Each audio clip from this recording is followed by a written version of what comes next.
আসসালামু আলাইকুম, আমন্ত্রণ বাংলাদেশের সংবাদে আপনাদের সাথে আছি সেলিনা মালিক সুমি। গ্রীষ্মের উত্তাপ অব্যাহত থাকায় চলমান তাপপ্রবাহ নিয়ে সতর্কবার্তা দিয়েছে আবহাওয়া অধিদপ্তর।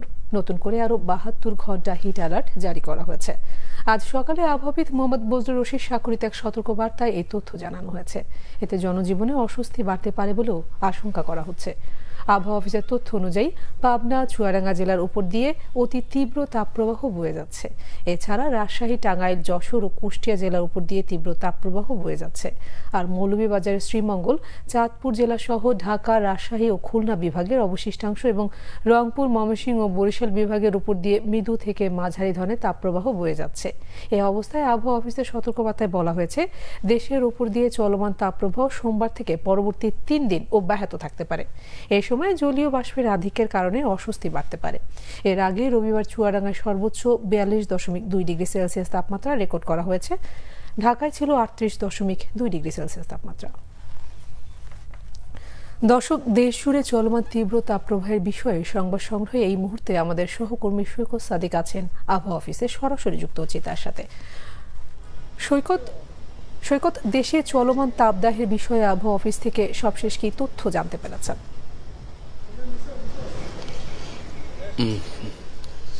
রাজধানী ঢাকা সহ সারা দেশে যে অতি তীব্র তাপদাহ যে চলছে, যে সেটা কিন্তু অব্যাহত আছে। কিছুক্ষণ আগে বা সকাল থেকে কিন্তু আবহাওয়া অধিদপ্তর গণমাধ্যমের সাথে এই বিষয় নিয়ে কথা বলে যাচ্ছেন এবং তারা সকালে যেই তীব্র রেড অ্যালার্ট জারি করেছে সেটা কিন্তু আরও সতর্কবার্তা, আরও 3 দিনের জন্য কিন্তু সেই পরিস্থিতি কিন্তু তারা অব্যাহত রয়েছে। এবং এই যে তাপদাহ যেটা চলছে রাজধানী ঢাকা সহ চুয়াডাঙ্গা ও পাবনায় যে অতি তীব্র প্রবাহ চলছে সেটা কিন্তু অব্যাহত আছে। আবহাওয়া অফিস জানিয়েছে যে আজকে হয়তো কিছুটা তাপমাত্রা কমবে, হয়তো 1 ডিগ্রি সেলসিয়াস কমতে পারে, কিন্তু এই যে পরিস্থিতি আগামী 3 দিন সহ এই মাস জুড়ে কিন্তু এই তাপদাহ অব্যাহত থাকবে। এবং এই যে তাপমাত্রা, যে প্রখর যে রোদের তাপ, সেটা কিন্তু মানুষের যে একটা ধরনের অস্বস্তিতে বিরাজ করছে। আমি কিছুক্ষণ আগে রাজধানী ঢাকার যে বিভিন্ন এলাকায় ঘুরলাম বা দেখলাম, যারা ঘর থেকে বেরিয়েছে তারা কিন্তু হাতে ছাতা নিয়ে বের হয়েছে এবং রোদের দিকে কিন্তু তাকানো যাচ্ছে না, পানির বোতলও নিয়ে আসছে। এবং যারা কায়িক শ্রম করছে, যারা রিক্সা চালাচ্ছেন, তারা বলছেন খুবই কষ্ট হচ্ছে তাদের এই রোদের মধ্যে কাজ করতে গিয়ে, কিন্তু তাদের খুব কষ্ট হচ্ছে। আবহাওয়া অফিস আপাতত যে বৃষ্টির যে আভাস সেটা কিন্তু দিচ্ছে না। তারা জানিয়েছেন যে এই মাস জুড়ে এই পরিস্থিতি থাকার পরে হয়তো আগামী সপ্তাহে হয়তো বৃষ্টির কিছুটা আভাস পাওয়া যাবে, কিন্তু এই মুহূর্তে তাপদাহ যে তীব্র তাপমাত্রা সেটা অব্যাহত থাকবে। এবং এর জন্য আবহাওয়া অফিস বলেছেন যারা যারা যারা ঘর থেকে বেরোবে, খুব দরকার না হলে যাতে ঘর থেকে না বের হয়। এবং শিশু যারা রোগবালাই যেহেতু বেড়ে যাচ্ছে, এর জন্য সবাইকে যত্নে রাখার জন্য বলেছে। সব মিলিয়ে আবহাওয়ার এই হচ্ছে পরিস্থিতি। সুমি, সৈকত, আপনাকে ধন্যবাদ। বিপুল সম্ভাবনার মাঝেও মুখ থুবড়ে পড়েছে দেশের মুরগির সরকারি খামারগুলো। লোকবল সংকট আর প্রযুক্তির ঘাটতিতে তেমন কাজে আসছে না প্রাণী সম্পদ অধিদপ্তরের আওতাধীন দেশের 28টি খামার।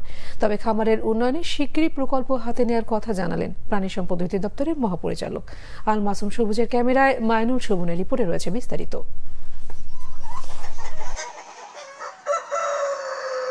রাজধানীর মিরপুরে 1976 সালে প্রতিষ্ঠিত সরকারি কেন্দ্রীয় মুরগি খামার। 20 একর জায়গার উপর এ খামারে দেখা মিলবে দৃষ্টিনন্দন ফাউমি, বিপিআর এবং স্বর্ণালী সহ অপ্রচলিত বেশ কিছু জাতের মুরগির। এ পর্যন্ত মুরগির 3টি জাত উদ্ভাবন করেছে রাষ্ট্রীয় এ প্রতিষ্ঠানটি, যার মধ্যে রয়েছে বাজারে বহুল বিক্রিত সোনালী জাত।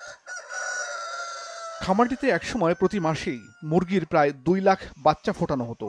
নানা সীমাবদ্ধতায় উৎপাদন কমতে কমতে এখন সেখানে বছরে লক্ষ্যমাত্রাই 3 লাখ বাচ্চার। প্রয়োজনীয় বরাদ্দ ও শ্রমশক্তি না থাকায় 27টি শেডের মধ্যে 7টি পড়ে আছে পরিত্যক্ত অবস্থায়। বিশাল এ খামারে স্থায়ী লোকবল মাত্র 5 জন, আর বাকিরা বহিরাগত, কাজ করেন দৈনিক হাজিরায়।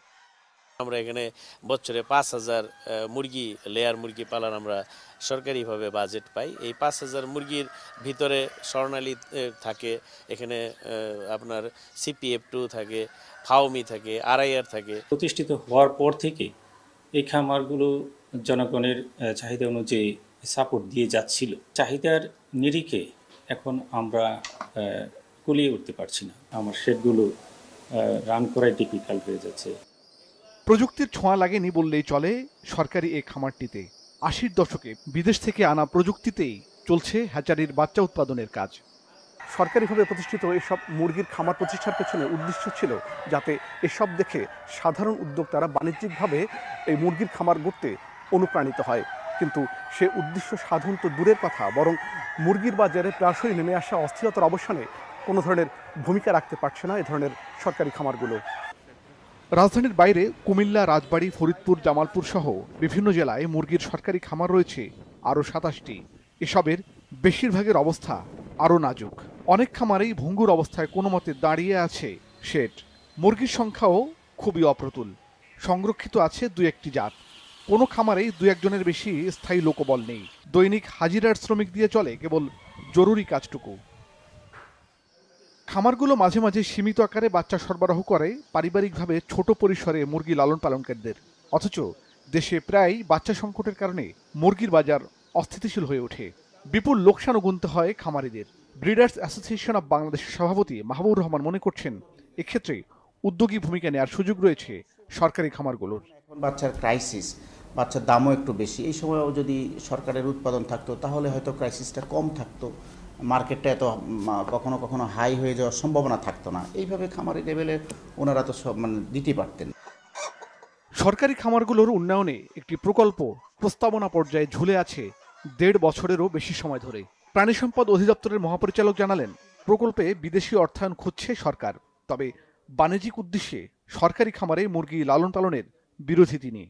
আমরা এগুলোকে আধুনিকায়ন করতে যাচ্ছি। একটা প্রকল্প আমরা করেছি, সেখানে এনভায়রনমেন্ট কন্ট্রোল শেড আসবে, সেখানে আরও আধুনিকায়ন হবে, হ্যান্ড টাচ কোনো কিছু লাগবে না, এরকম পদ্ধতিও সেখানে থাকবে। কমার্শিয়াল বার্ডে আমরা সেটা করতে পারবো না।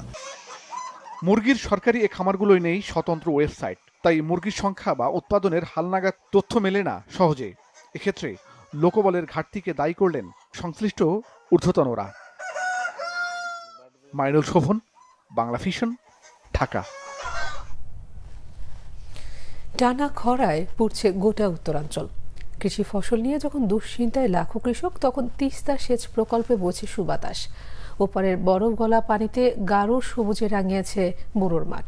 শেষ পর্যন্ত সব ঠিক থাকলে প্রায় 513 কোটি টাকার ফসল উৎপাদনের আশা করছে পানি উন্নয়ন বোর্ড। রংপুর থেকে জুয়েল আহমেদের রিপোর্টে রয়েছে বিস্তারিত।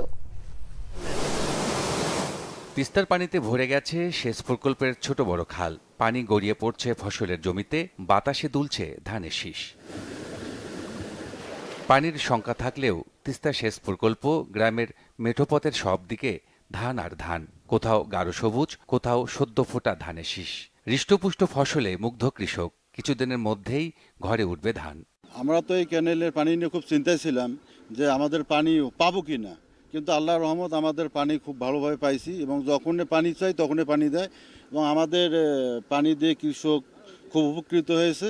ক্যানেলের পানিতে সারের পরিমাণ আসলে খুবই কম লাগে। গতবারের চেয়ে এবারে আমাদের ফলন তো অনেক বেশি এবং আমাদের 5 থেকে 7 মণ ধান বিঘা প্রতি আমাদের ইনশাল্লাহ বেশি হবে। ফসল ভালো হয়েছে, মন ভালো আছে, ঘুমও ভালো হয়েছে। মৌসুমের শুরুটা খুব একটা সহজ ছিল না। পানি পাওয়া নিয়ে ছিল টেনশন।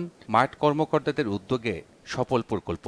আর সংশ্লিষ্টরা বলছেন, সঠিক পরিকল্পনায় চলতি মৌসুমে রংপুর, দিনাজপুর ও নীলফামারীতে প্রকল্পে 45,000 হেক্টর লক্ষ্যমাত্রা হলেও আরও বেশি জমিতে সেচ পেয়েছে। তিস্তা সেচ প্রকল্পের সম্প্রসারণ এবং পুনর্বাসন, তো এই প্রকল্পটি চলমান রেখে আমরা কৃষকদের কিভাবে সেচের পানি দিব এবং কতটুকু পানি পাবো সেটা নিয়ে একটা চ্যালেঞ্জ ছিল। তো আমরা সেই চ্যালেঞ্জ মোকাবেলা করেছি। তিস্তা সেচ প্রকল্পের পানি কৃষকদের জন্য আসলে আশীর্বাদ, খুবই স্বল্প খরচে, এবং এখানে যে সেচ প্রকল্পটি আমাদের এখানে কোনো বিদ্যুৎ খরচ হয় না, কোনো ডিজেল খরচ হয় না। আমরা সম্পূর্ণ গ্র্যাভিটি ফ্লোর মাধ্যমে সেচ নেটওয়ার্ক খালের মাধ্যমে কৃষকের জমিতে পানি প্রদান করতে সম্ভব হয়। প্রকল্পে যে লক্ষ্যমাত্রা ধরা হয়েছে তাতে উৎপাদন হবে 1,35,000 টন চাল। টাকার অঙ্কে মূল্য প্রায় 513 কোটি। টানা খরায় সেচ নির্ভর বোরো নিয়ে চিন্তায় যখন উত্তরের কৃষক, তখন তিস্তাপাড়ের কৃষকের মুখে তৃপ্তির হাসি। বেহিসেবি পানি পেয়ে ফলিয়েছেন সোনার ফসল। এখন শুধু অপেক্ষা ফসল ঘরে তোলার। জুয়েল আহমেদ, বাংলা ভিশন, গঙ্গাচড়া, রংপুর।